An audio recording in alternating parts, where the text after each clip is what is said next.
A continuación se presentará un video titulado Las preguntas fundamentales en la toma de conciencia de sí mismo y del otro, perteneciente a la asignatura de Fundamentos Epistemológicos de la Educación.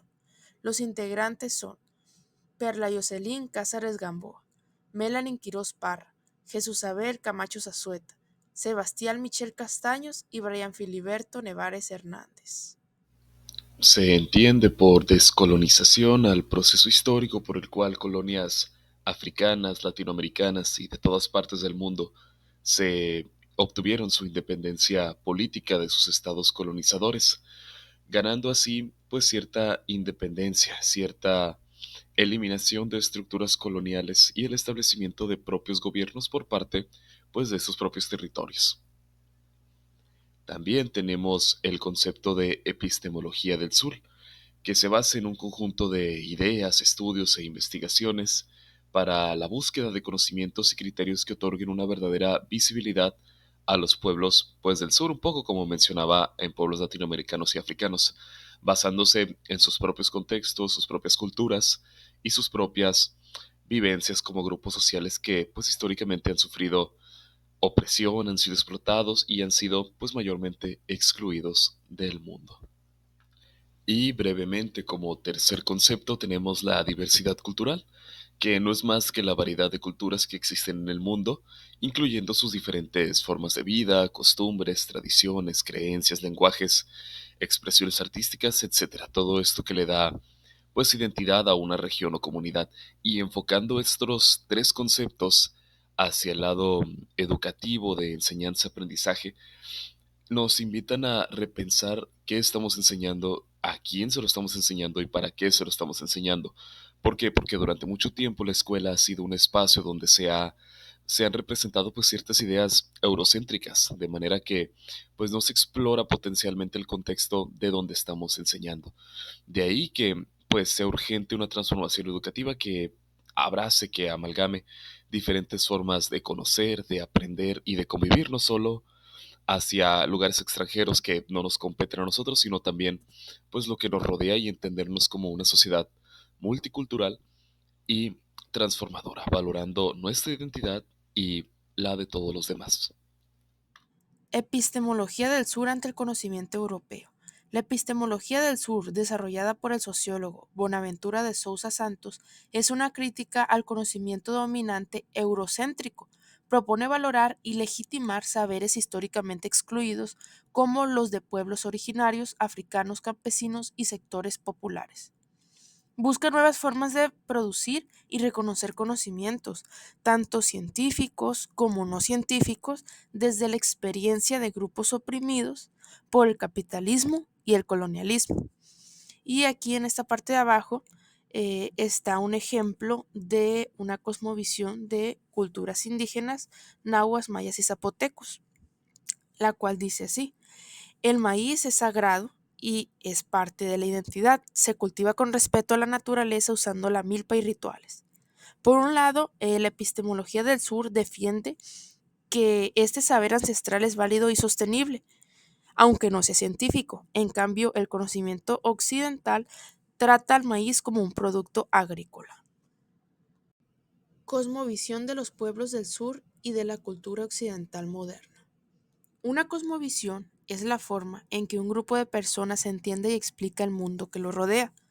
La cosmovisión indígena valora la conexión con la naturaleza, el saber ancestral, la comunidad y la espiritualidad, mientras que la cosmovisión occidental moderna prioriza el dominio sobre la naturaleza, el conocimiento científico, el individualismo y el progreso.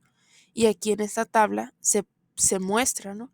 Entonces tenemos dos columnas donde se compara estos dos tipos de cosmovisiones y del lado izquierdo están los indicadores que tienen que ver con cómo es vista la naturaleza, la relación con el entorno, el conocimiento, espiritualidad, tiempo, lenguaje y tradición y la organización social.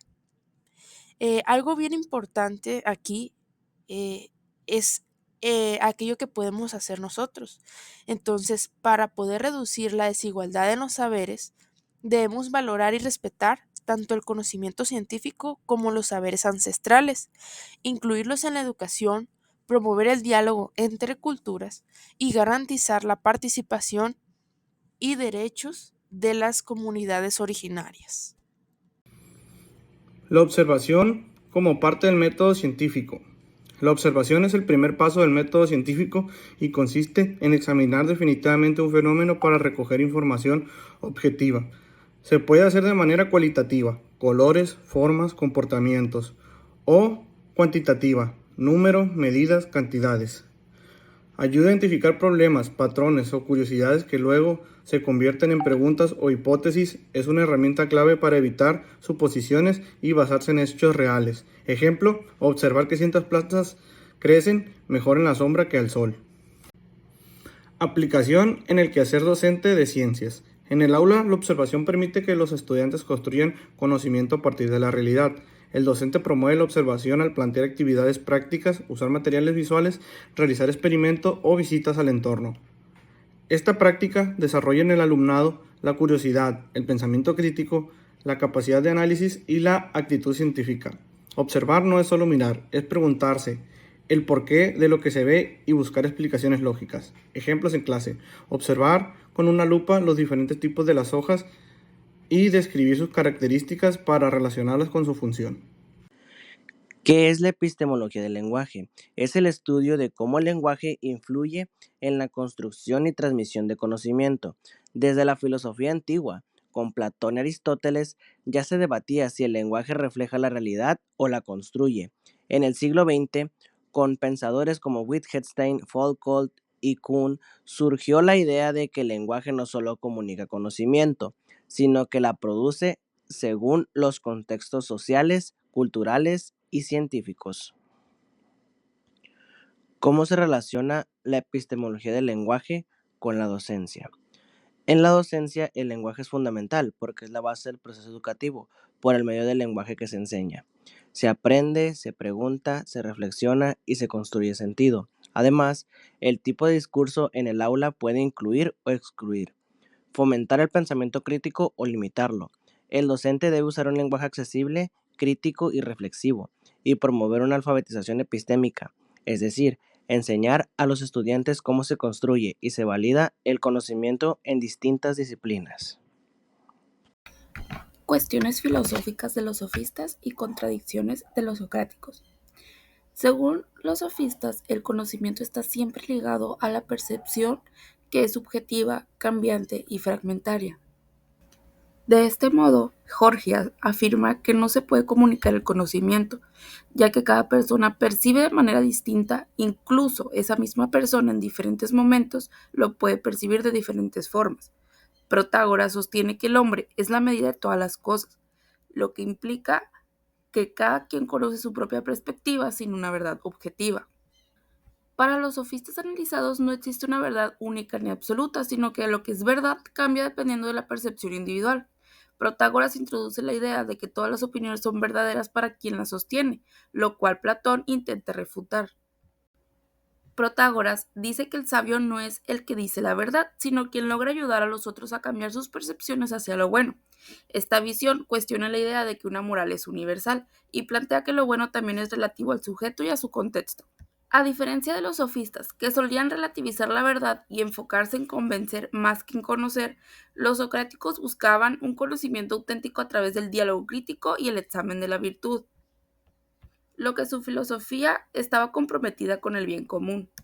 A pesar de la controversia entre ambas filosofías, los sofistas fueron grandes innovadores en su tiempo. Introdujeron el pensamiento crítico, el relativismo y la importancia de la persuasión en la educación.